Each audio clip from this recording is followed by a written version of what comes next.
Welcome to Swoop Podcast, and here are your hosts, Dante Fantuzzi and Josh Sanchez. Hey everybody, welcome back to another edition of Swoop Podcast. It's your guest for the night, Dante Fantuzzi. I'm here with my partner, Josh Sanchez. And we said it, he delivered, he came back. My boy Jake Hartline is back in the building. Ready to talk some hockey playoffs. Jake, it's great to have you back, buddy. We miss you. Let's get this rolling and going. Yeah, thanks for having me back. So, we're in the NHL playoffs along with the NBA playoffs, but I'm just going to step away from the NBA really quickly. What's going on in the NHL playoffs?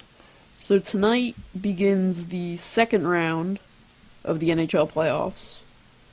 Tonight we have Nashville against St. Louis at 8 p.m. and Edmonton at Anaheim at 10:30. Tomorrow is the Rangers will face off against Ottawa at 7, and Pittsburgh will be playing Washington at 7:30. I have a quick question real quick, because in the first round, the Blackhawks played against Nashville. Do you call that a big upset? And, they had not only dominated, they had not only upset, in my opinion, I thought it was an upset the Blackhawks, they swept them.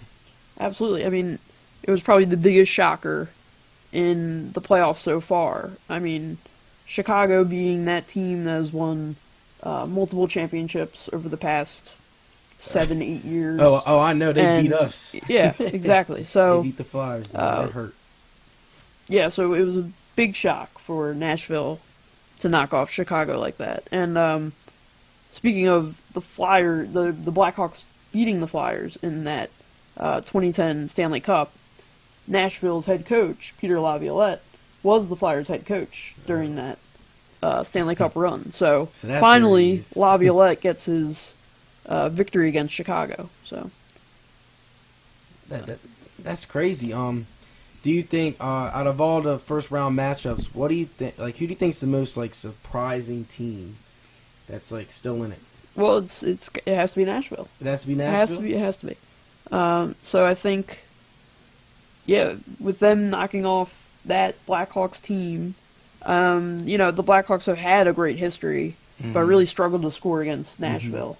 And Nashville really has that young, deep defensive group on the back end. So they provide the offense, and they're underrated defensively as well. And, I don't think anyone really saw Nashville winning the series, let alone sweeping the Blackhawks. So I'm just going to continue here with a little round one recap for those who... Before you get into all of that, go ahead.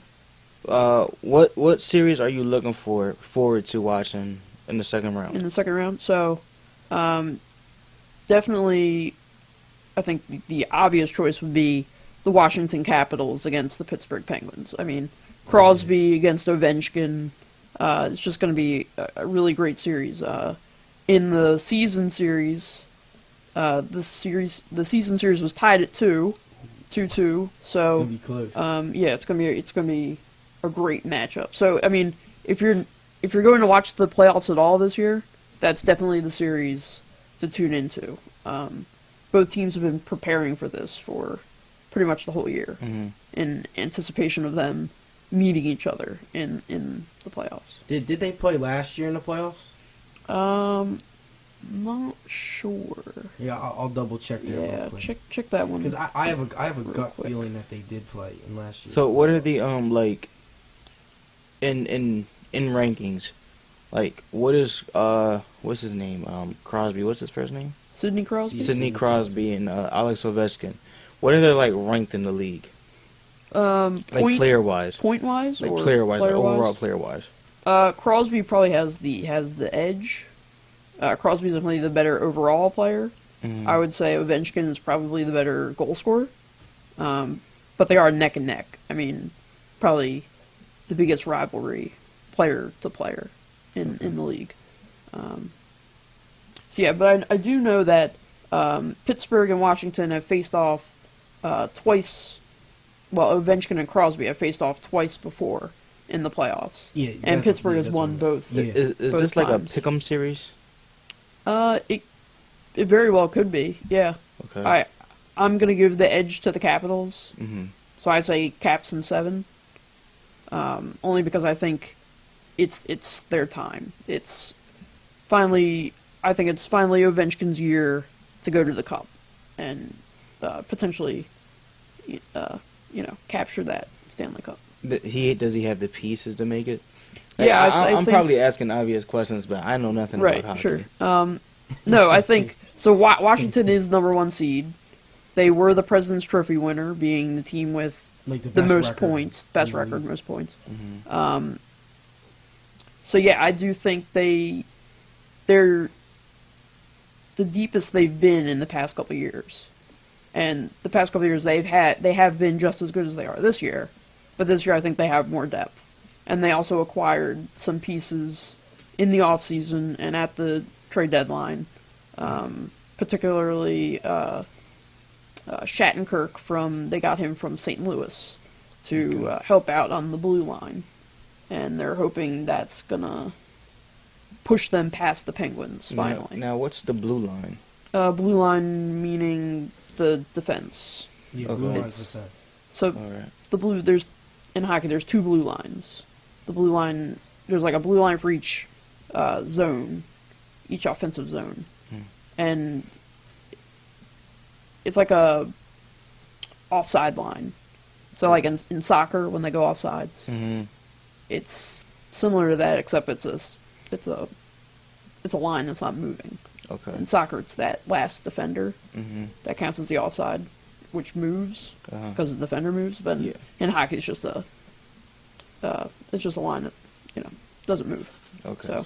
So basically, the player can't cross that line. Until the puck has to cross the line before the player does, Okay. Yeah. or else they're offside. Yeah. So, Alright. Okay, so let me quick just run through the round 1 as a Yeah. recap here. So.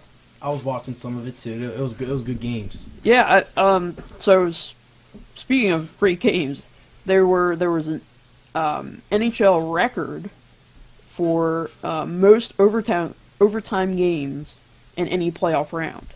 This year there were 18 overtime games just in the first round alone, and I'm sure there's going to be more to come with. So all the teams were like evenly matched. Right, yeah, and that's one of the greatest things about hockey is that all teams are neck and neck. I mean, the Flyers missed the playoffs, but they were only out of the playoffs by I want to say 4 or 5 games. So all the teams, even if you're the last place team, there's no reason why you shouldn't beat or have the potential to beat the number 1 team in the league. So Now in hockey, is it like how we say it in basketball? It's like all about matchups. Like who, like their opponent, like player on player matchups. Yeah. Not necessarily in hockey. Yeah. It's more of a team. It's more team. It's more team oriented, I would say. Okay. However, I mean, I think, I feel like in the NBA, one player can kind of steal the game. Mm-hmm. Am I correct in that? Yeah. Yeah. So like one player could just take over the whole game. Right. In hockey, I feel like if you're a goalie, you could probably steal a game. But other than that, I think it's kind of, a team effort in order to come away with the victory. Okay. Okay, so Yeah, just real quick. real quick here. So we talked about Nashville sweeping the Blackhawks, and the Blackhawks were the number 1 seed. So Yeah. it's kind of strange not having the Blackhawks past the first round of the playoffs. But so Nashville knocked off Chicago. Also in that division, St. Louis knocked off the number 2 seed Minnesota, which was also a little bit of a shock. I think. I know that was your team. I remember last podcast it was talking about his Wild. I mean, I was thinking the Wild were going to make it to the Cup. I had them in the Cup against Washington. But really in the NHL with the playoffs, it's all about the hot team. And Minnesota was not that hot going into the playoffs. They started off great, but when they hit the playoffs, it kind of went downhill. And St. Louis was the opposite, riding a hot goalie in Jake Allen, and Jake Allen stole the first 2 games from Minnesota. So back to how one player can steal a game. The goalie can definitely do that in hockey. So Jake Allen helped St. Louis come away with the series win in 5 games. So as we move down, Anaheim, number 1 seed, They dominated, handed it right? to Yeah, Calgary, they sweeping them 4-0. So that wasn't really really like everyone thought that was going to happen. right. Yeah, yeah. All right, so And, that makes I sense. definitely think Anaheim's going to make it far, being a very deep team, and they're also in the second round. They're going to be getting back Cam Fowler and Sami Vatanen for their defensive course. Oh, yeah, defense. Course. Yeah, that's one thing you need in hockey. You need depth. If you need depth, it's in defense. You got to have, because just like that, one player can go down. Because hockey, I've never seen players give up their body as much as hockey players do, and when they do the slap shots and the wrist shots, they're going at 80, 90 miles an hour, and that puck's flying, and it can hit you anywhere. And that's a frozen, solid rubber puck. So So that's got to hurt. just So like get in that, front one of player that. can go down. Sure. And keep in mind, I mean, football and hockey probably So have... do you freeze the puck before the game? Well, they don't No, freeze it. I no, mean, it's no. on ice, so it's going to... Oh, Yeah, okay. it's like over time, it's on ice. It's gonna. Yeah. It's gonna get really, really cold over Yeah, time. Okay. Sure. Yeah. But, I mean, they're on skates. So, I mean, football and hockey probably have similar contact.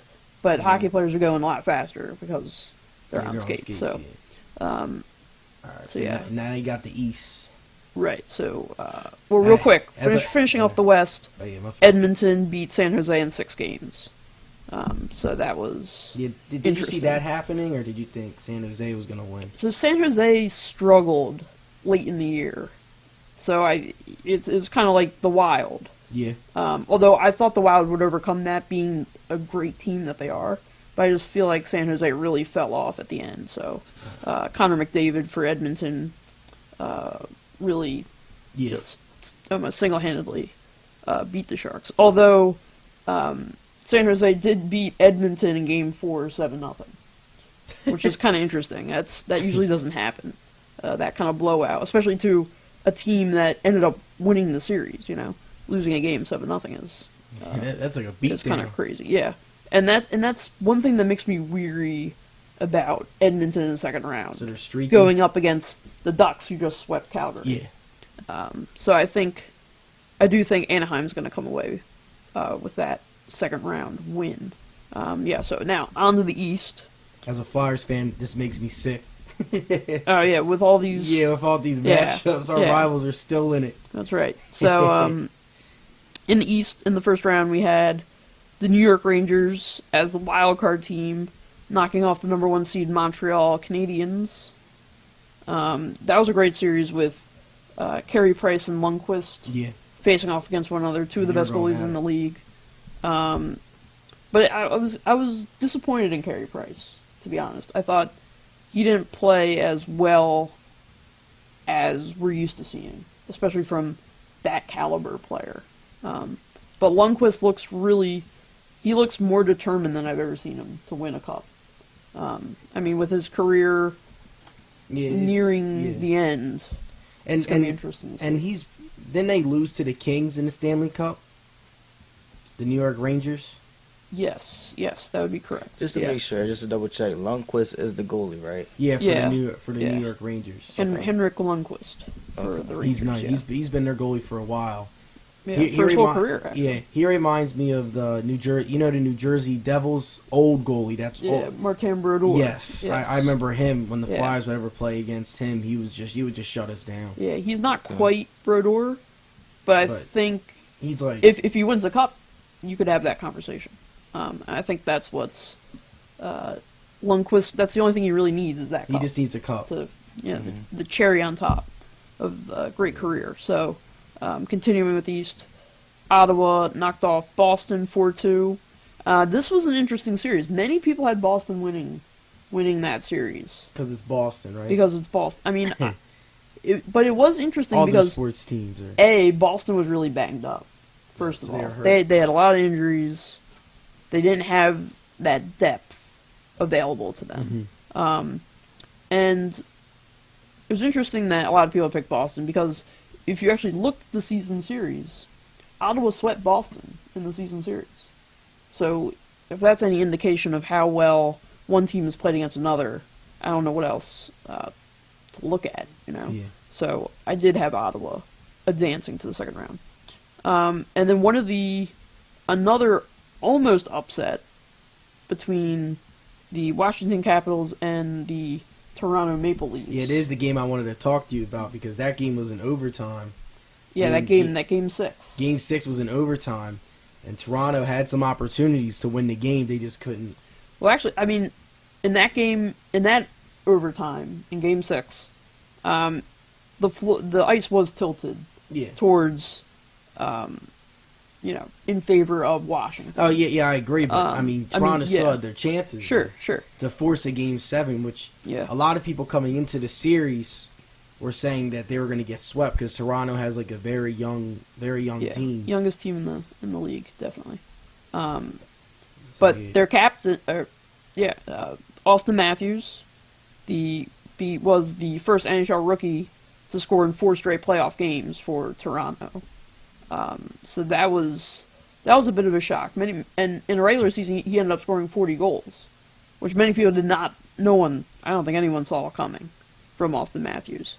So that was a bit of a shock. But he did put the team on his back in a couple of those playoff games. Yeah. And the craziest part about the series was 5 of the 6 games went in overtime, which it doesn't happen, So that was a real exciting game. They made Washington earn it. Absolutely, yeah. And finally, Pittsburgh defeating Columbus Blue Jackets in 5 games. So, I saw Pittsburgh winning, but not in 5. But no, I thought Columbus was going to give them a little fight, a little more fight. Columbus did struggle near the end of the season, and many people don't really like this newer NHL. Yeah, I wanted to talk to you about that because I heard didn't Pittsburgh and Columbus didn't they both have the top records in the NHL, and they were playing against each other in the first round. Right. Yeah. Absolutely. So, it's interesting to think about it, but it is a little strange, the formatting. They set it up this way to encourage more divisional matchups in the playoffs. Yeah. Trying to create more of a cutthroat rivalry, year to year. But I don't know about it. I think it does kind of rip off the teams that had higher point totals at the end of the year. And Columbus is one of them, So that's pretty interesting. Yeah.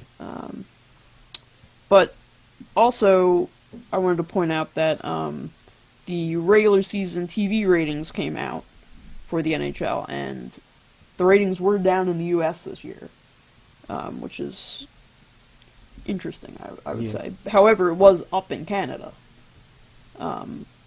So the Canadians. Yeah, they did have Canada did have 5 of their teams make it or play well and make it into the playoffs. Yeah. I believe last year there was only 1 Canadian team that made the playoffs. So I just thought I'd throw that out there. I thought that was pretty interesting. Something to talk about. Sure. So now I guess we'll jump to the second round here. Yeah, I just want to see who you got in the second round, and then once you're done with the second round predictions, then we'll move on to our next topic. Does that sound good, Dante? Yeah. All right. Yeah, that sounds good. So, I'm going to start with St. Louis, Nashville, and as I said earlier, they start in about 25 minutes. So I'm going to quickly get my pick out. So I'm picking Nashville in 7.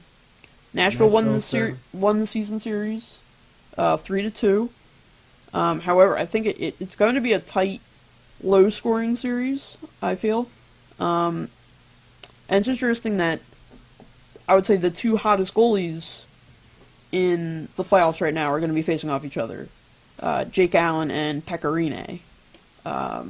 Rinne obviously stealing that series against Chicago, and Allen stealing the series for St. Louis over Minnesota. But Nashville has gotten Colin Wilson back from injury, one of their leading forward scorers. And as I said earlier, the back end for Nashville is really underrated. They're going to score a good amount of goals. Nashville does rely heavily on their defense to score some goals. So I think the only thing that would propel St. Louis into winning the series would be Jake Allen. Yeah. But Pekka Rinne for Nashville has been just as good in net. So I'm thinking Nashville is going to be riding that high momentum from sweeping Chicago. Yeah, they just swept Chicago like it was nothing. Right. So I think they're going to carry that and knock off St. Louis in 7. So I'm going to continue out west. Tonight at 10:30 is Game 1 between Anaheim Ducks and the Edmonton Oilers. I'm picking Anaheim in 6. Edmonton did win the season series 3-2, but I think Anaheim, coming off a sweep against Calgary, they have the depth to go far, and they're not losing players; they're gaining players. As I believe I mentioned earlier, Cam Fowler, Sami Vatanen are coming back on the blue line for Anaheim. So yeah, I think their depth is going to propel them, and of course they're a great mix of size and speed with Ryan Kessler, Getzlaff, Corey Perry up front. But I think one of the best matchups of this playoffs is going to be Anaheim's Ryan Kessler against Edmonton's Connor McDavid. And it's probably second to Crosby Ovechkin, I would say. But that's definitely an interesting matchup to look at. But so I think Anaheim with more experience, more depth, more size, more speed. I think that they'll come away in 6. So in your Western Conference Finals, you're going to have Nashville and Anaheim. That would be correct. Yes, and I would go with Anaheim. Yeah. So Anaheim's my Stanley Cup pick out of the West. Ooh. So I'm going to move on to the East here. Ottawa against the New York Rangers. Season series, Ottawa won 2-1. So it was pretty even series, I would say. I'm going with the Rangers in 7. Yeah, I agree. Only because of Hendrik Lundqvist. I think as a team, I feel that Ottawa may have the edge. And they have one of the best players right now in Erik Karlsson, who played the first round with 2 hairline fractures in his heel, which is just ridiculous. Although it wasn't quite as amazing as Joe Thornton for the San Jose Sharks, who was playing with an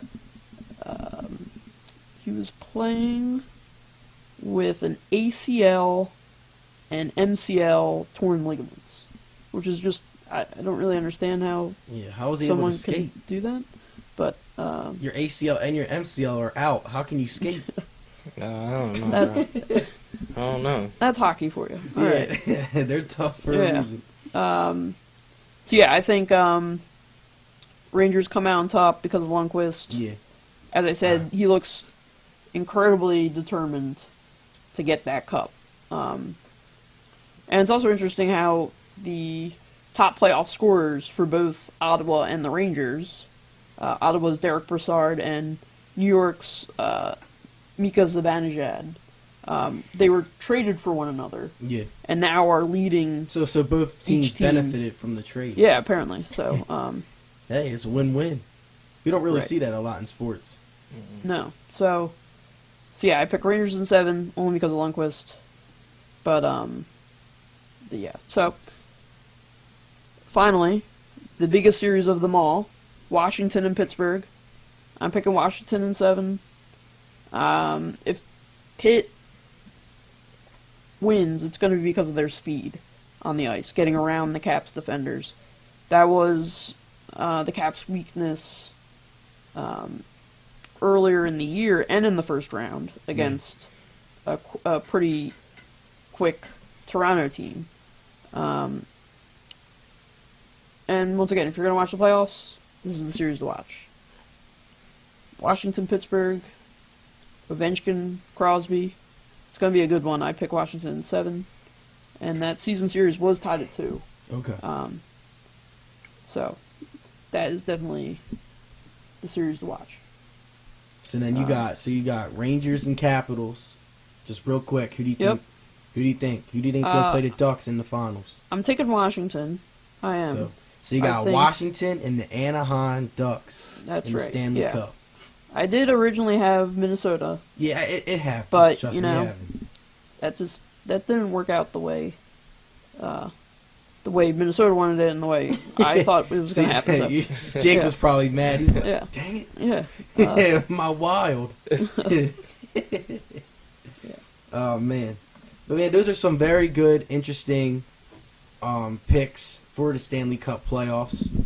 And, again, the games are on tonight as well as there's basketball games. So they both go on at the same time, and they probably both end roughly around the same time. Yeah, you're going to have a lot of flipping. A lot of flipping and flopping. So you ready to move on to our next topic, Dante? You ready to hit it? Yeah, I'm ready to hit it.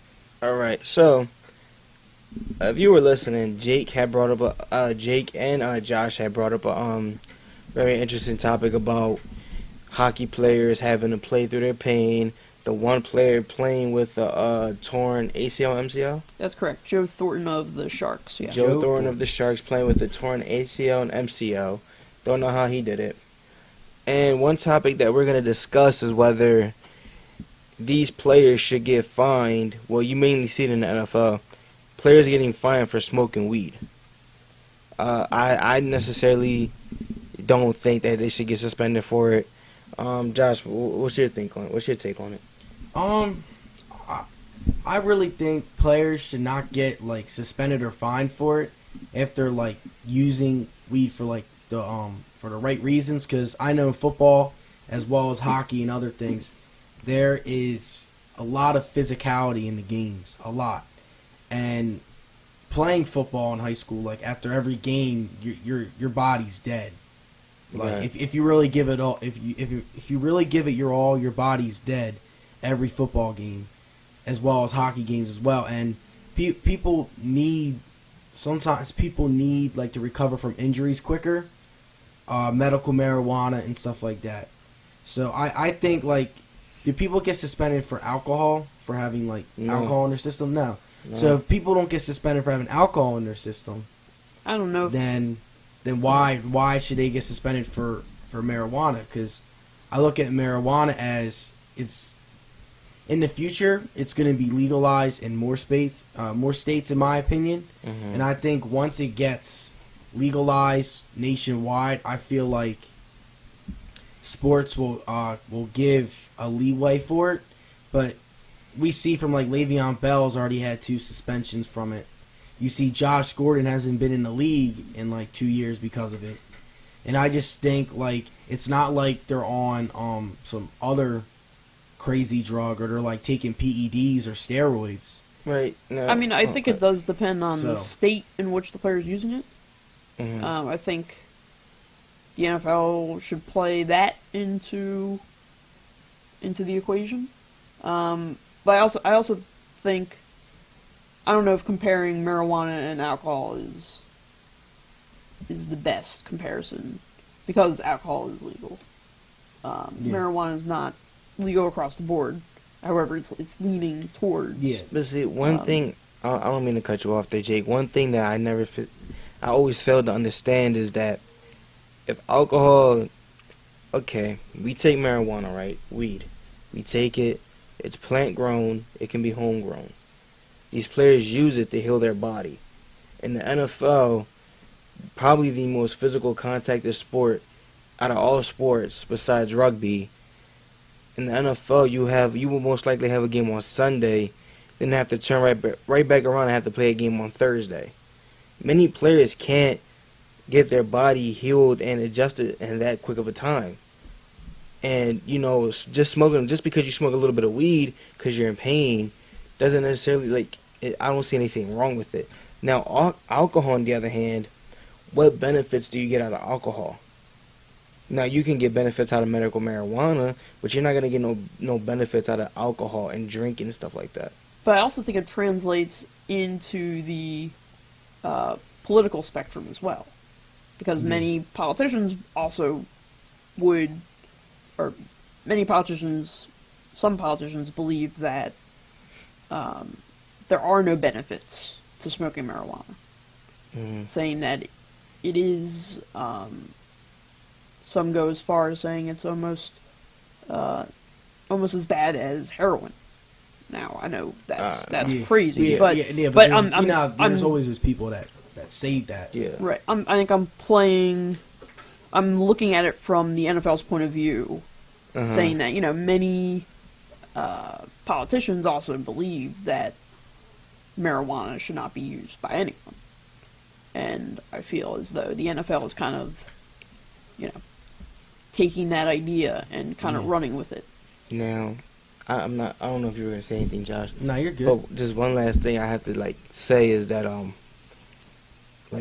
when you drink alcohol, okay, eventually after how many, drinks that you have, eventually you get to the point where you make dumb decisions. Now you could say the same thing for medical marijuana. You get too high, you make a dumb decision or something. But how many cases do we get of drinking and driving and stuff like that, and people actually get into car accidents or get hurt and stuff like that? You don't think that should play a role into this too? Because if you're not going to because if you're not allowing these players or athletes to smoke weed to heal their body, but allow them to drink beer and liquor. But honestly, I feel as though drinking beer and liquor, it harms your body more. And then you go and make a decision like you want to drive home or something. You're swerving into somebody else's lane, boom, you're dead. Car accident. Or you can kill somebody. Not saying that if somebody was to smoke weed, that'll happen too. But I mean, how many cases do we really see of people smoking weed and that happening? None. And how many cases do we see of people drinking, driving, and then that happening? Too many. Sure. So I'm just asking, can we throw that equation into no, this? Yeah, absolutely. And my fault. And here's an example of an incident that's happened. The nose tackle, I think you guys probably remember this, from the Dallas Cowboys, Josh Brent was arrested for intoxication manslaughter. He was drinking and driving, and his friend Jerry Brown passed away. Yeah, then they get into a car accident, and his friend passed away. So just to add on to your point, I was just doing some research real quick. My bad for cutting you off. No, go ahead. But yeah, I just think once marijuana becomes legalized more, I feel like that's when players will get leeway.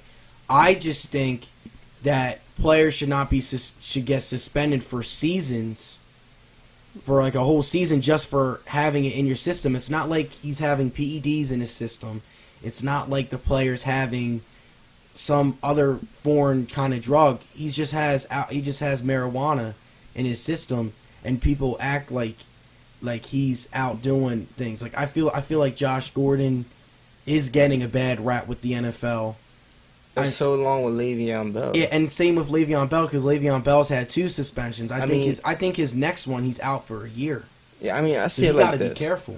I see it like this. Because Le'Veon Bell's top running back in the league. Tell Roger Goodell to go put some pads on and get hit by an NFL linebacker. And tell me how he's going to feel after getting hit. I mean, I think the bottom line is it all depends on once or if marijuana becomes legal nationwide. Then this won't be a conversation anymore about different leagues suspending players for marijuana use. I mean, I necessarily can't agree with that to the extent because I thought about this. You have, it's going a little off topic.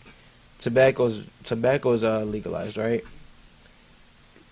Now in high school, if a student smokes, they're still not allowed to take cigarettes to school or anything or smoke in the school.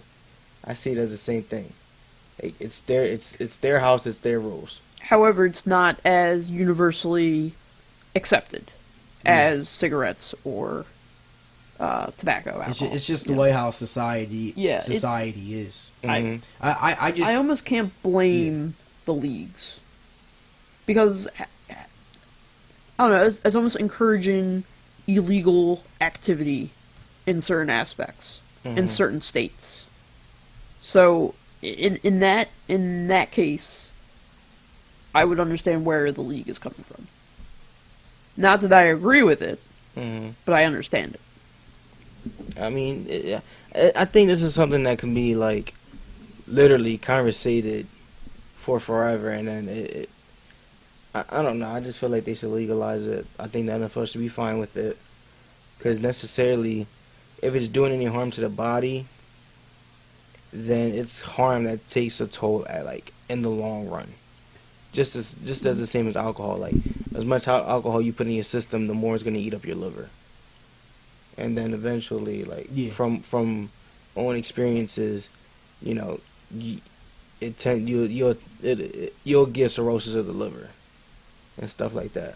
And comparing this to other leagues. Yeah, I was just looking up the NHL. MLB and the NHL, they don't punish for marijuana use. They don't. It's not. Yeah. And in the NHL, it's not on the list of banned substances. Yeah. So. And you can even tell through the news media and stuff whenever a football player gets busted with it, they make a big deal out of it, and then you don't hear a guy getting banned from the MLB, NHL for having marijuana in their system. You don't really hear that. I feel like people try to paint a picture on NFL players not being perfect. Like these people aren't perfect. Their body, just because they're big and strong and can do things that us average people can't do, like for instance, bench pressing 700 pounds, just because we can't do that doesn't necessarily mean that they're just not like us. Our bodies tend to hurt. And let's say we went to go play a pickup football game.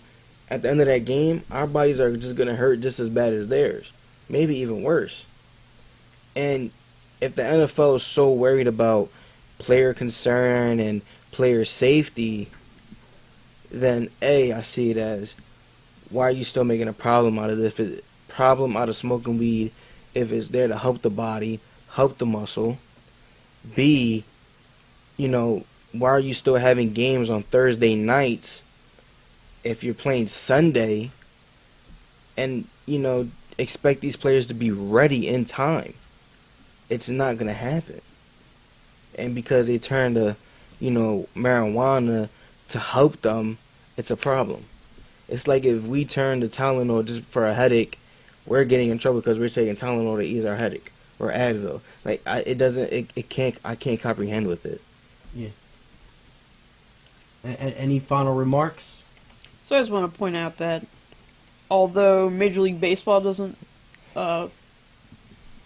punish for testing positive for marijuana, the minor leagues in baseball, they do. So there was a case where Alex Reyes received a 50-game suspension for testing positive for marijuana use in the minor leagues. So that is interesting. Yeah, that's very interesting. Yeah, it's kind of strange. Well, I feel like in the minor leagues you have a lot of younger kids. Yeah, because some kids get drafted when they're 16 years old. So and you get foreign players that get drafted at the age of 16. Yeah. So maybe it's just more strict there because the kids are younger. That would make sense. The players are a lot younger. I could see that then. But I mean, my final statement is this. I personally have no problem as long as it's not affecting the player's performance, like in the actual game. Like if the player shows up to game day messed up and ends up like hurting your team instead of helping your team.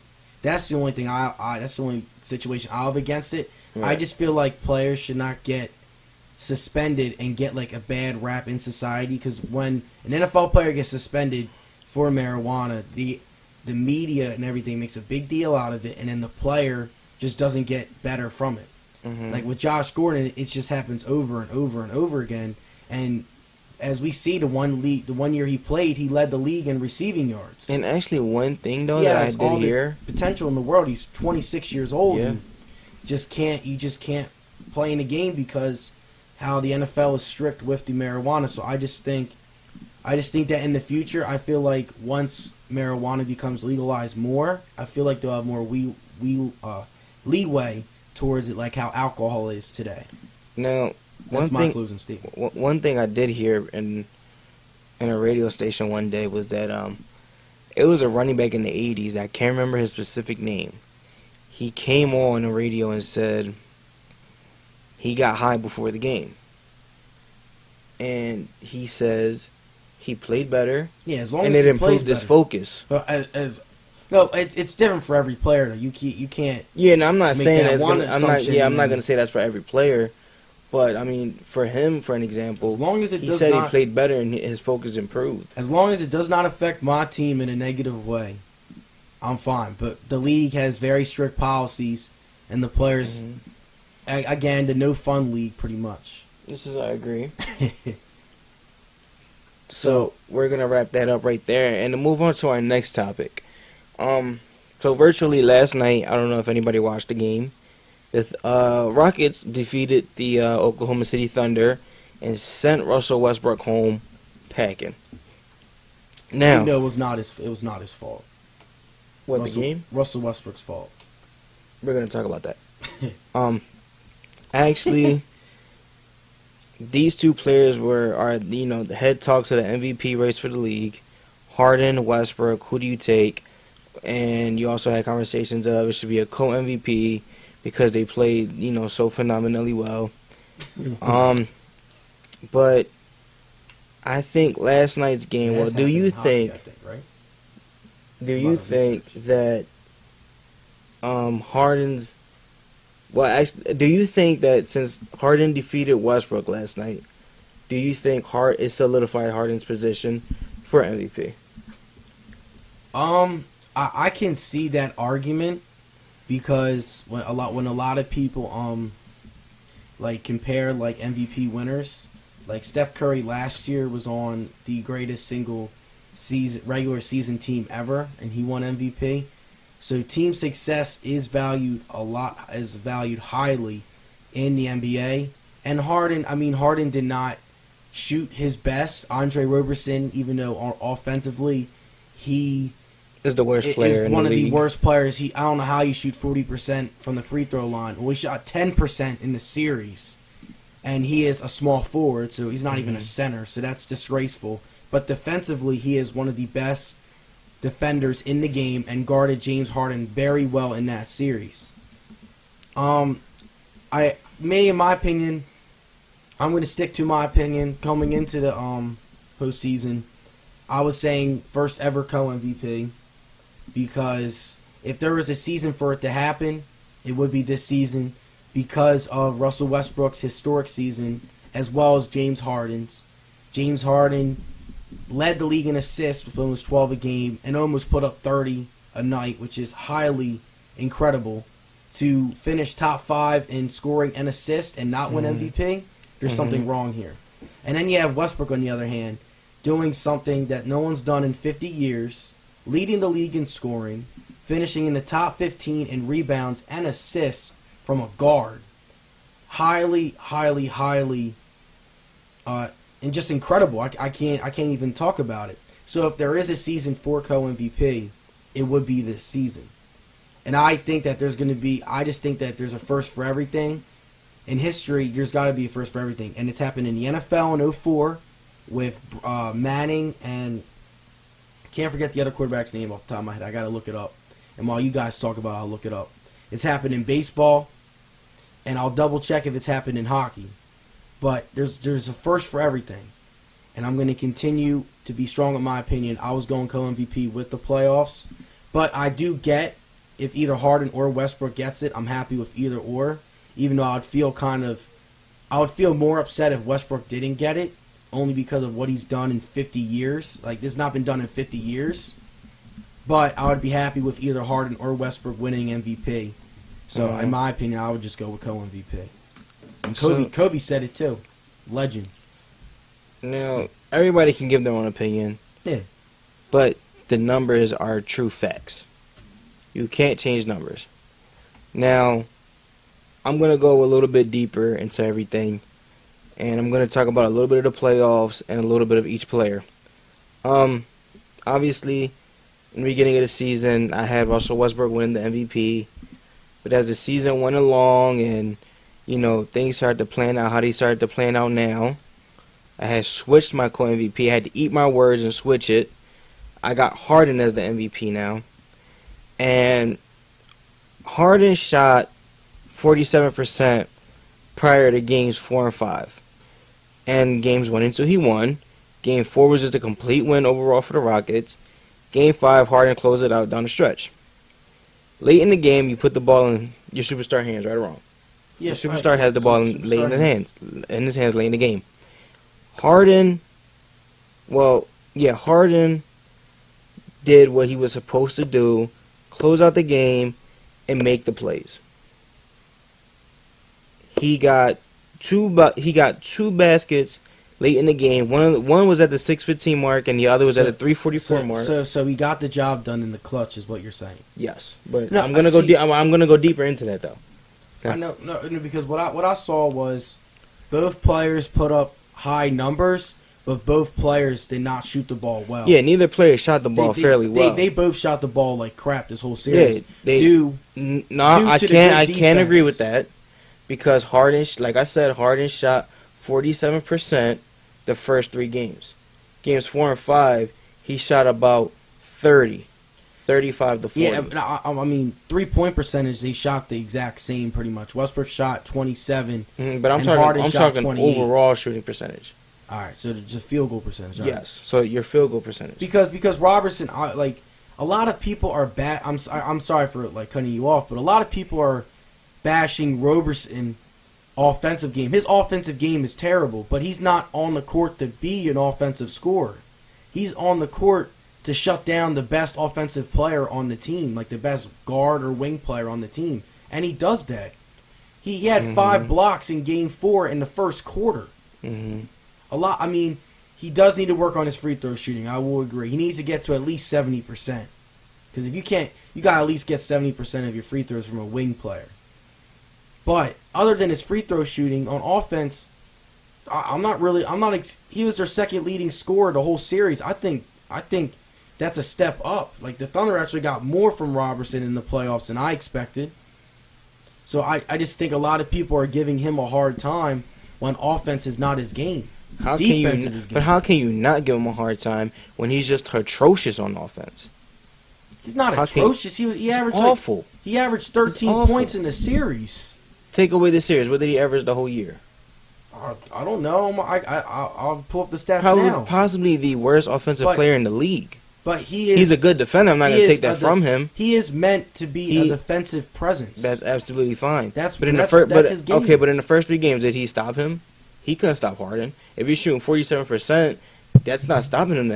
That's not stopping him to me. I mean, no one's stopping James Harden the way how he gets all these fouls called on him. Like, he shoots a 3 and he locks up the opposition's arm and goes into the shooting motion. Well, then tell him not to reach. He's that's the only way you're gonna lock his arm is if you reach. James Harden is the one that does all the contacts. I was watching the whole So series. if he locks his arm, and obviously you have to go up, wouldn't your arm have to be out for you to lock it in? Oh, he's coming off the screen. So tell Robertson over to get around the screen. So tell Robertson to stop reaching. That's all it is. If Robertson doesn't reach, he's not gonna get those calls. Basically, it's just, what I'm trying to finish is, I feel like the refs gave away game 5. if you want to get technical, Lou Will and Eric Gordon won them game 5. Those two single-handedly brought them back. Because Harden was on the bench. I've never seen. Because remember, they were down. I've never seen so much fouls on jump shooters from the 3. Like, well, Harden, Lou Williams, I mean, I will give them some credit, but some of the fouls, there's no contact. And they just go into the shooting motion. It's just the state of the NBA. It's just how it is. I'm just looking at it. You can make that case for every I'm just looking at it, and I'm just like, there's no contact. Why are they shooting 3 free throws? That's the reason why they won the game. The Rockets only hit 7 threes the whole game. They shot terrible, 37 from 38 from 3. But they hit about 28 free throws to the Thunder's only 18. So they had shot 10 more free throws. All right, now think about it like this, okay? Are we there? I watched the game. I watched the game too. But are we there though? Because there's a difference between watching it on TV and watching it live. Acting skills. That's what the NBA has come to. Acting. Am I right or am I wrong? There's a difference between watching it on TV and watching it live. Yes, I agree. On TV, they show you the action replay, and I'm looking at the replay. I'm like, he did not even touch him. It's the state of the NBA. It's just how it is. We can't change it. It's not our fault. They call little petty fouls. I just want to bring that point out there because a lot of fans are agreeing with what I'm saying. Like, they're looking at it, and the Rockets game 5, half of those fouls, no one even touched them. Harden drove into the lane. He took 5 steps. He did 2 Euros, and they called a foul on the defender for trying to block his shot when he took like 2 Euro steps and 5 steps in the paint. I'm like, come on. It's the playoffs. The refs got to be better than that. So, but what does that have to do with him solidifying the position as MVP? Oh, my fault. Yeah, I did go off track. My bad. But so basically, the point that I was trying to make is everybody wants to keep going numbers, okay? But just to give a recap of the game and show you how stupid Russell Westbrook is, and stupid, he had James Harden to himself. 1-on-1. James Harden, you can make a case for being the worst defender in the league. Wait, I thought you were talking late in the fourth quarter. Oh, yeah. In the fourth quarter. He had James Harden to himself about 2 to 3 times. 2 I can visually remember. Why are you pulling up a 30-foot jump shot when James Harden is giving you at least 6 feet of space? Why are you pulling up a 30-foot jump shot? That's absolutely dumb. The second time he had him to himself. Yeah, I can see your point. He pulled up a 15-foot jump shot. For what? Take him to the basket. He cannot play defense. Yeah. What's the worst that's going to happen? You're going to miss the layup and get a foul call? What's the worst that's going to happen? And the first time, it just absolutely pissed me off because I honestly don't care that, which team ever. I really didn't care what team won. I honestly don't because I'm a fan of neither team. I'm just a basketball fan. But if you're doing something that stupid with the game on the line and you're being considered the MVP of the league, but you're doing dumb stuff like that. Now, MVP, am I right or wrong? It goes beyond numbers. Being MVP to me goes beyond numbers. It does, and teams. The only thing Harden has over Westbrook is team success, but a lot of people are going to say no. He has more than that than over Westbrook, and I'm going to explain that. I'm going to explain why. I mean, the numbers go towards Westbrook. I mean, if you want to go shooting percentage, that goes Harden, but Westbrook won the scoring title, most points scored in the season, and finished top 15 in rebounds and assists. So if you average 31 points, he's a guard. He's 6'3". 31 points on 24 shots. That's not bad. If you average 31 points, but you also average 24 shots. I mean, when you're pretty much the only person on your team, you're going to take the most shots in the game. You had Oladipo. Oladipo played like straight garbage. This whole, I don't know what happened the last 2 months. Averaging 16 points a game was garbage? I mean, well, that's 16 points a game. A lot of it was probably in the beginning of the year because the last month in the playoffs, I've not seen him. He's been gone somewhere. And Harden, I see as Harden trusts his teammates through the first 3 quarters, and the fourth quarter does not trust a soul on that team. What is it? Why do you not? You have to trust your teammates. You not trusting your teammates is honestly gonna give away their confidence. It gives away their confidence. It's like, why aren't you giving me the ball? His Russell Westbrook Game 5. All right, I'm just gonna say this. I just want to make sure if I'm right. All right.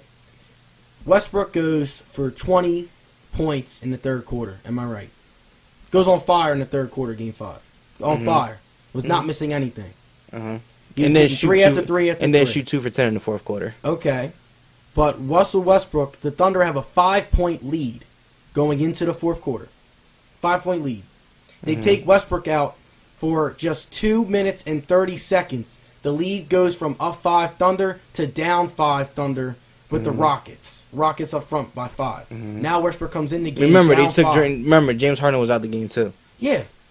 I know James Harden was out the game. I'm not putting any away from Harden, but I'm just saying the Thunder, Westbrook really does not, like, his team is just garbage when he's off the floor. It's terrible.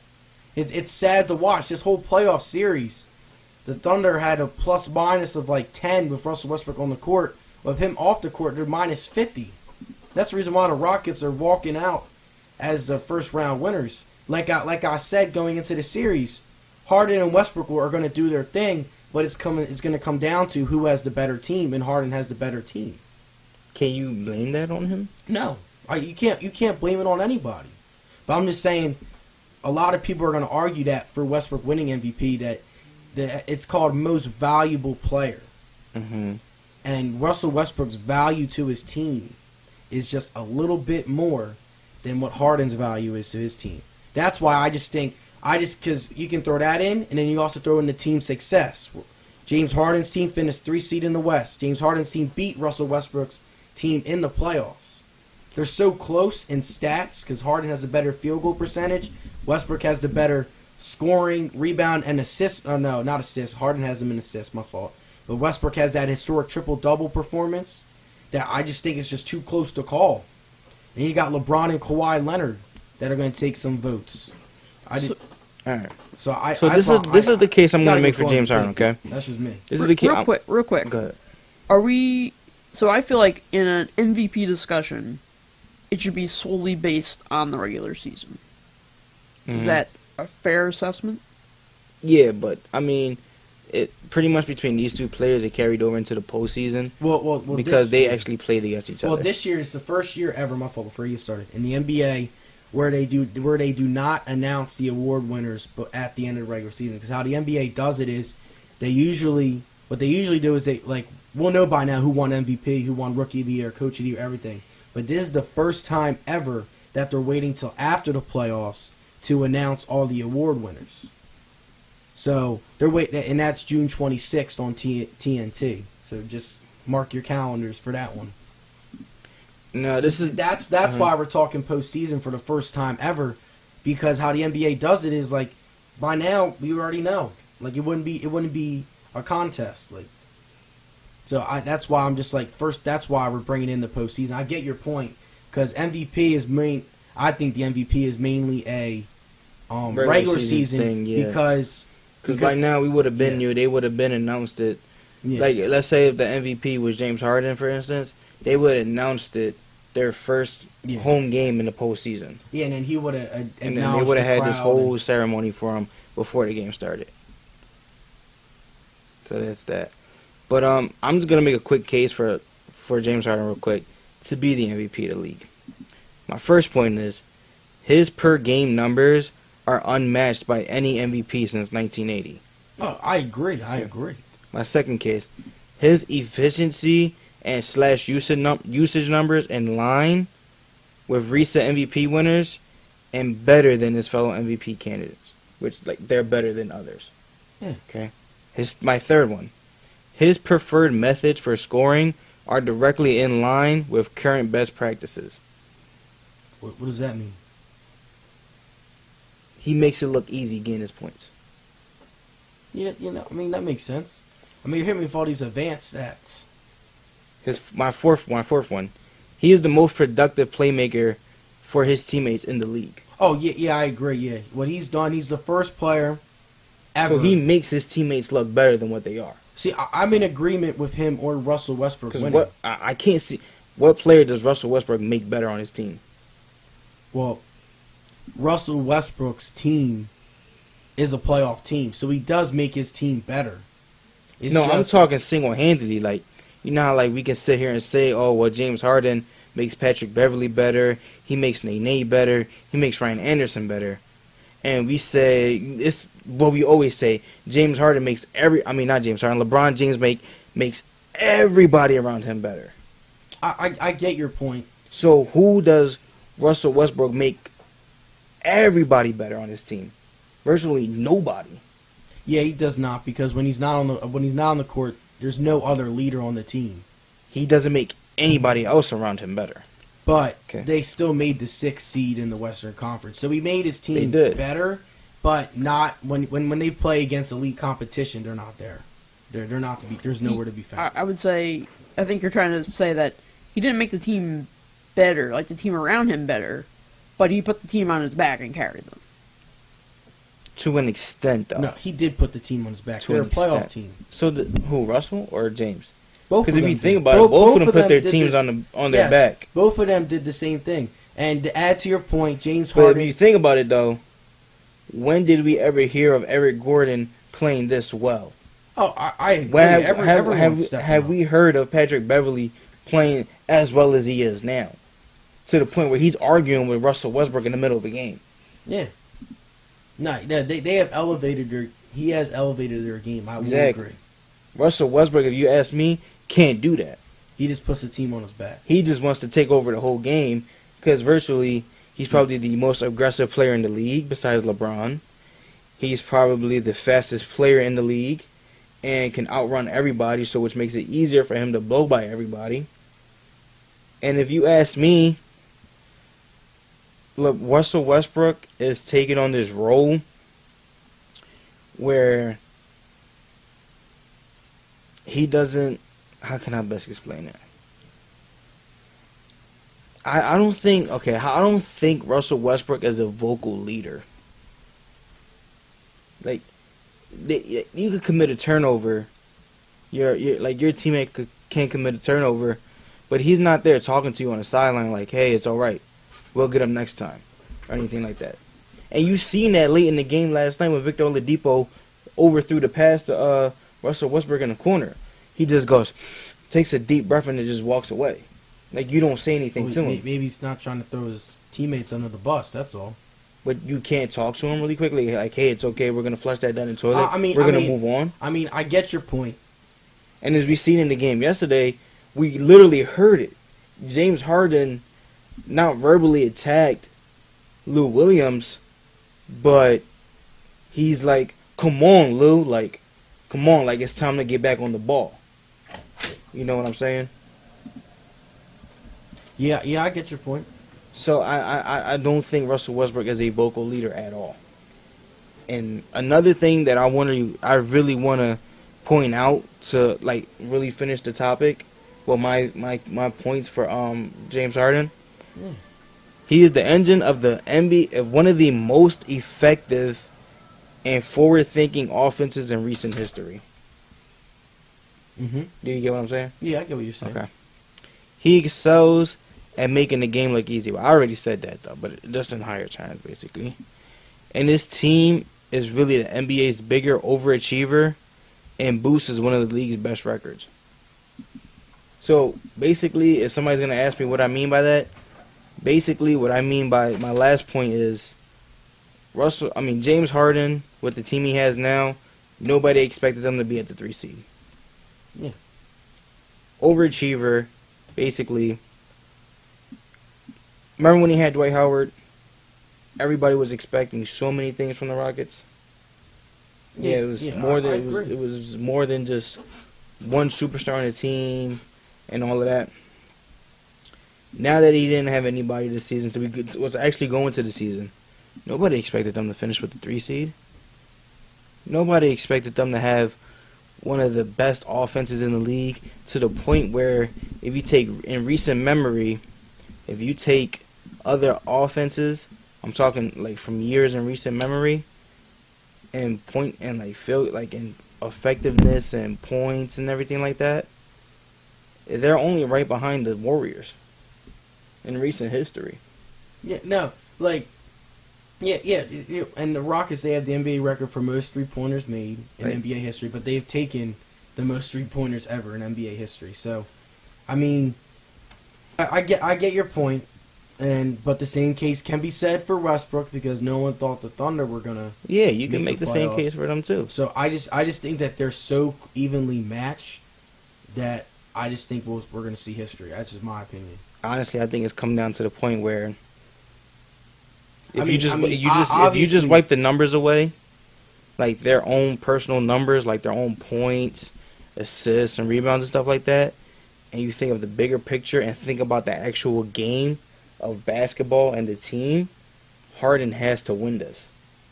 Yeah. Because really no other player has been as good as Harden. Harden hit the shots in this series to put the game in the way, which I agree. I agree he did. Like I watched Game 5, he hit that. It was either Game 5 or Game 4. He hit that step back to make the lead 5 instead of 3. I think that was Game 4 in OKC. So he did hit the clutch shots in that series. But I just think that both candidates are just so evenly matched that we might witness history. That's just my opinion. No, you got my MVP vote. My MVP vote. It has to go to Harden. I can't see it go to that. Besides LeBron James, it has to go to Harden. I'm sorry, it just has to. Even though Westbrook is putting up the numbers that he's Westbrook is putting up the numbers he's put up. Because how can you not go against a triple-double, a person averaging triple-double, and leading the league in scoring? Look, if Westbrook is everybody what he seems to be... I mean, you can't go against either or. Because how I usually argue with people is I'm usually the one that's giving James Harden's case for the MVP. Mm-hmm. Because everyone's like, oh, Westbrook this, Westbrook that. I'm like, don't forget about James Harden because when Steve Nash won MVP, Steve Nash only averaged 16 points, but had 12 assists. Harden is averaging Steve Nash's exact assist total, but is scoring almost 30 points a game, which is just unbelievable. I'm usually the one that's giving James Harden's case, and that's why I just think you got to go co-MVP. You can't take against either or. Because if Westbrook gets it, James Harden will probably be the biggest snub in MVP history. Because he got snubbed with Steph Curry a couple years ago, which I thought James Harden should have won it that year. Because Curry's first MVP was not as prolific as he was his second MVP. I'm not even gonna lie. Second MVP Curry deserved. But if Harden gets snubbed again, I just feel like it's just not right. So I just can't go with either or. I mean, I want to hear your point about this because I know you've been quiet over there. I just got to go co because if you pick one, the other one's going to be considered the biggest snub in NBA MVP history. But you asked me a question, though. I can't even remember the question that you was about to ask me. I was going to throw a stat up saying like James Harden is the first player in NBA history to score and assist for more than 2,000 points in a season. So like his assists have accounted for more than 2,000 points, as well as his scoring has accounted for more than 2,000 points in a single season. I mean, his assist average is 27.5 points. Yeah. And then people say, oh, his turnovers. Guess who's right behind him in turnovers? Russell Westbrook. If you want to get technical, Russell Westbrook averages more turnovers than James Harden. I mean, stats. Harden has more per game. We're about to check this out right now. Harden has led the league in turnovers the past 3 straight years. But we can't go over the past 3 straight years. We have to go over this season. He has the he has the most turnovers in NBA history, and Westbrook is right behind him. So this season, Westbrook averages 5.4 turnovers a game, and Harden averages more. I know that for a fact. 5.7. Yeah. They're right there next to that. That's exactly what I was saying. I was like, they're right there. I mean... But Harden averages that one more assist. True. So. I mean... But I want to hear you. I want to hear you, Jake. I want to hear you. So, I'm really against a co-MVP.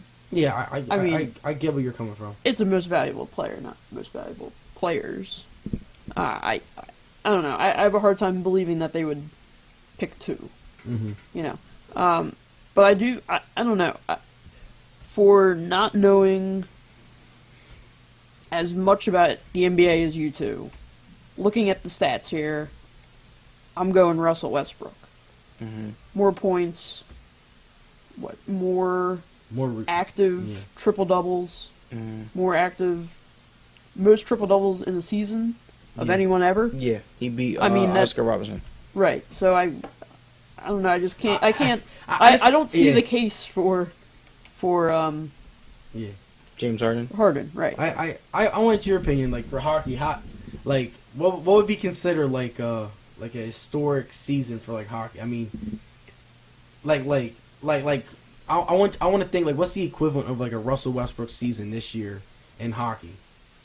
Well, I don't think there ever will be. I mean, Gretzky is. Yeah, there's not gonna be like a triple double because that's just not That's not how hockey is. Mm-hmm. But I mean, hockey now is completely different than what it was, say, 30 years ago. So it's kind of hard to even compare stats nowadays. And you could even say that with baseball as well. Yeah. So what about like points? Like I know Gretzky has the most points scored ever in a season, right? Who's that? Wayne Gretzky, right? Gretzky, yeah, sure. Yeah, he ended up with 215 points. Yeah, so that's like 215 points in the 85-86 season, which is ridiculous because no one is ever gonna touch that. Oh yeah, and ever. Just to backtrack, my point that I said earlier going in 2003, Peyton Manning and Steve McNair shared the MVP in the NFL. And then I'm going to double check basketball. You keep going. Hockey, it's not happening. Right, no, because this year, the leading point scorer, Connor McDavid, had 100 points. Gretzky had 215. I mean, that's just... You gotta know, you're halfway there, buddy. Right, but once again, it was a completely different game back then. But there was, co-MVP and MLB. Yes. Right? It was Willie Stargell. Am I I'm correct? Gonna double check that while you go. So, yeah, it was real quick. It was Willie Stargell and Keith Hernandez in 1979. Yep, co-MVPs. Yep, I was just about to tell you that. Yeah. So it has happened. It has happened, but I don't think it's gonna. I disagree with that, and I don't see it happening. So I just got a question. This season, I see the only case you can make for Russell Westbrook are his numbers. That's probably the I feel like case. That's what it is. Now, if we derailed ourselves to the point where it only comes down to numbers, their own individual numbers, not the organization's numbers, but their own record. I mean, their own numbers. Like, when we watch games, we have. Of course, we're gonna look at the individual numbers. Okay. Yeah, but what about what about your wins and losses? Yeah, I get what your point is. That doesn't have anything to do with it. Oh no, it does, but because honestly, I see it'll be no point to average these crazy numbers, and at the end of the day, you're still taking an L. But his team, I see no point into it. His team also made the playoffs too, which adds to his case. Like if Russell Westbrook was averaging a triple double and his team did not make the playoffs, then Harden would get it easily, because team success in the NBA. That's just how the NBA is. A perfect example is 2 years ago when Curry won it over Harden. The Warriors were the number 1 seed in the Western Conference. In 2015, when they played the Pelicans in the first round, the Warriors were the number 1 seed. The Rockets, I believe, were the number... Probably like 4 or 5. Yeah, they were probably 4 or 5 because I remember they upsetted the Clippers in the second round. So that's the reason why Curry got it over Harden, was because his team was the number 1 where Harden was lower. But now it's just a case of the numbers, not team record or team efficiency. No. Like your team has nothing to do with this? No, team record does get into it. Houston only had 8 more wins. It's not like it's the number 1 team in the league No, and, I completely and a team understand. that barely made the playoffs. I mean, I don't think that pointing that out, and also I would not take into consideration the playoff implications of it. If you take out the playoffs of it, you look at the numbers, and you also look at the two teams. Like I said, Houston only had 8 more wins than Oklahoma City. It's not like it was, it wasn't that big of a difference on. But if you ask me, team-wise. 8 wins is a big difference. If you ask me, But they also both made because the honestly, playoffs. 8 wins can necessarily get you out of a playoff spot. Oh yeah, I agree, but there's a reason why the Yeah, Rockets but are a 3 seed. He has Westbrook has the better numbers. Is that correct? Yeah, Westbrook has the better numbers. Okay. His team only had 8 less wins, and they both made the playoffs. So that Then it just they goes kind to of show. cancel. Then it just honestly playoffs. goes to show Westbrook's team really wasn't all that bad as everybody portrays it to be done.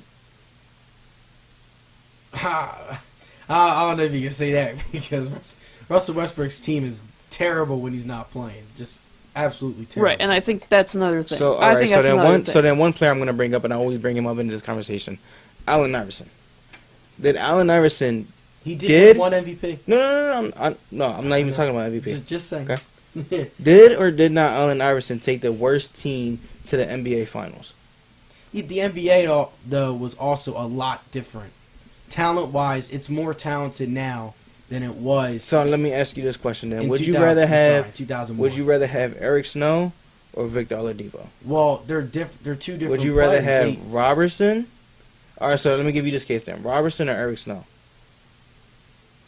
I mean, I'm not gonna say anything with that because they both back in Mutombo 2001. or Cantor?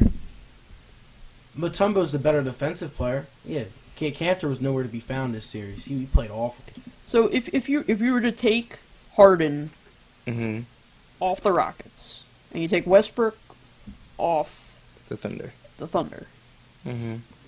which team is better? If you ask me, both teams would be subpar teams, which were really not good teams. I really can't see one team Because- making a yeah, playoff over another I- team. I get your argument but without Harden on the Rockets, they don't get Lou Williams.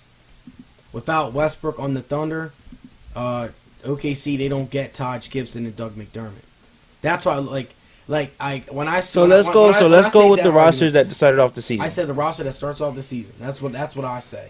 Because of those MVP candidates, they got enough pieces around them to get them to the playoffs. So let's say from the rosters from the beginning of the season, both teams do not make the playoffs at all.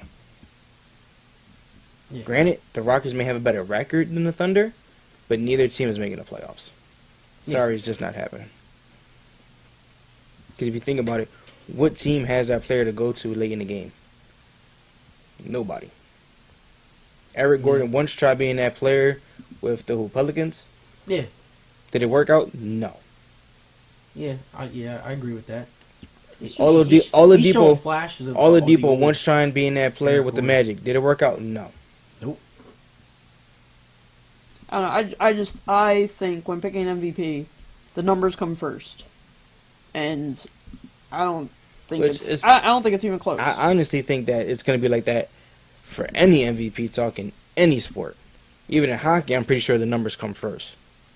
But you just need a supporting. It's like if you have a superstar player, right? You need a supporting cast to put around that player. I mean, also though, in So if you're going to take MVP numbers, they value team success probably more than any other sport. Because I remember in baseball, Bryce Harper won the MVP in 2015, and the Washington Nationals didn't even make the playoffs that year. The Washington Nationals were a 500 team, and Bryce Harper, I have the stats right in front of me, batted .330, had about 40 homers and like over 100 RBI, and he won MVP because of his numbers. But the NBA, they just value team success a lot more than any other sport. Because I just remember when Derrick Rose, to me, if there's one MVP where LeBron did get robbed, was the year Derrick Rose won it. if you want to get technical, LeBron James gets robbed every year at MVP. Yeah. Because he's literally the face of the NBA. Yeah, the same thing happened with Michael Jordan, too. Michael Jordan could have won it every single year, but he won it honestly, 5 times. So yes, honestly, we can't give it to you anymore. So honestly, yes, I have to eat of what some of the things I say, because Jake is right. The numbers come first. Yeah. Harden had better numbers than LeBron, but LeBron and Russell. I said Harden had better numbers than LeBron, right? I apologize. Russell had better numbers. Well, Harden did too. Yeah, he did too. Harden and Russell both had better numbers than LeBron. But if you're gonna pick a player to start your franchise around, who are you gonna pick? I'm picking LeBron James. Any team is picking LeBron James. Yes. Okay. And we can see how bad the Cavaliers play to an extent without him on the team. Yeah, they're awful. So, and like I said, LeBron is the face of the NBA, the best player in the world. Yep. His IQ, efficiency, everything that goes into basketball just is LeBron James. Everything. Like LeBron James was capable of running an NBA offense at the age of 18.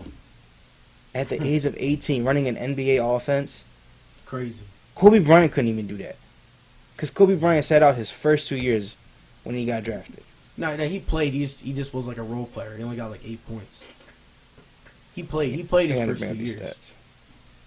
Kobe Bryant played his first 2 years. They were just role player years, because he was a young kid in the NBA. But LeBron James is the way how he's built. Did he come in and dominate the league like LeBron did? No. Thank you. No one will. LeBron's 18 years old and puts up about 21 points a game, 6 rebounds, 6 assists. As like an 18-year-old kid, that's historic. But Kobe did play his first 2 years. They were just quiet years. And they're also Kobe Bryant's also a lot shorter. Was not as big as he was in the prime of his career. LeBron James coming into the league. 2 inches. What? 2 inches is the difference. No, but Kobe. Look, you look at young Kobe when he's coming out of high school compared to LeBron coming out of high school. And okay, you did give me there. Kobe did average 7 points a game. Yes, I know he did. His rookie season. Yep. Then after that, it was when Kobe decided to go vintage Kobe on everybody. They both play 2 different styles. I'm not going to get to that conversation. Yeah, that's a whole different conversation. But my point is, LeBron, at the age of 18, was able to run an NBA offense. Yes. And should be the MVP of the league every single season until he decides to retire. Yeah. Especially this season. This season, he's really had to overcome a lot. But let me ask the both of y'all a question, though. All right. Last question, and we're going to wrap it up. Yeah, last question, and we're going to wrap it up. It's completely off. What deals with the NBA and the NFL? Obviously, the face of the NFL is Tom Brady. The face of the NBA is LeBron James. Which player hits the wall quicker? You want to go first on this one? I'll let you go first on this one. So I'm gonna say LeBron. I mean, to be honest, I don't even know if there is a right or wrong answer to this, but I would say I think Brady is he's still at the top of his game, and he's not slowing down anytime soon. You know, I see him doing what he's doing for the next 5 years. Brady. So, yeah. I think Brady's definitely. I'm gonna go. Outlast. I'm gonna agree with Jake. I'm gonna go Tom Brady only because. No, he said LeBron. Oh, you said LeBron? No, you said Tom Brady. No, I said Brady. You said Brady slowing down quicker? No. LeBron's gonna slow down. No, your question was who's gonna outlast? Yeah, who's gonna outlast? Mm-hmm. I'm gonna say Tom Brady, and because of this, Tom Brady does not have to. Tom Brady just plays quarterback. LeBron James plays offense, plays defense. He led the league in minutes this year, running up and down that court. Tom Brady just only has to focus on one thing, playing quarterback. LeBron, he has to do everything for his team. And he's going to be 33 in the offseason. And as I've seen with NBA players, they start to get, once they hit that 35-year-old range, LeBron will still be a decent player. Like, LeBron will still get you probably, like, when I say, like, when LeBron's, like, 36, 38 to 38, I think LeBron will still get you almost 20 points. But I just think his other numbers will come down. Only because LeBron James is not going to be LeBron James forever. I'm sorry for all you LeBron fans. He's not going to be. Neither is Tom Brady going to be Tom Brady forever. Neither is Tom Brady, but Tom Brady just has less pressure on him. He has to do less. Tom Brady has to do a lot less than LeBron James. LeBron James has to do literally everything for the Cavs. Rebound, assist, score. Tom Brady just has to focus on one thing, and that's running the offense and driving down the field and scoring, throwing the football. I mean, geez, Brady just won a Super Bowl at the age of 39. Yeah, I think Brady's going to win 2 more, I mean, in my come on. opinion. I think the Patriots are going to win 2 more. So, that's it. I'm not answering this question because I don't know. That's why I asked you the question. Yep, and that's so we're just going to wrap it up right there. And that's something we can talk about next podcast. I don't even know. I don't want to know what to say. It's I wouldn't know what hard. to say. Who's going to slow down quicker? I really don't know. You can go any direction because people are going to say, yeah, LeBron's a lot younger than Brady, but who has the most pressure on you day in and day out? And that's LeBron James for what he has to do to the Cavs. He has to do everything for him. The Cavs have been awful this year. But that's my last point on it. Again, a big shout out to Jake talking about hockey. We needed to talk about the hockey playoffs. We were talking about too much basketball lately. We needed some hockey in there. But who's excited for the NFL draft tomorrow? I'm excited for the NFL draft. Me and Dante will be there. We'll be there. We'll probably see any of our fans there if you see. I don't even know if we have any fans out there that we don't know. But if you do and you see us and you know to us, you better say hi. Yeah, you better say hi. Like, yo, Josh Dante, yo, Swoop Podcast. And I'm not going to lie. Me and Dante are going to try our best to get an interview with one of the draft prospects. We got to get there as early as we can. But again, yeah, about that. Yeah, I don't know. But follow us on Twitter, Instagram at Swoop Podcast _. Again, show friends, family. Hit that subscribe button. Show some love. And this is Josh and Dante signing off. Swoop! Swoop! Swoop! That's my boy Jay.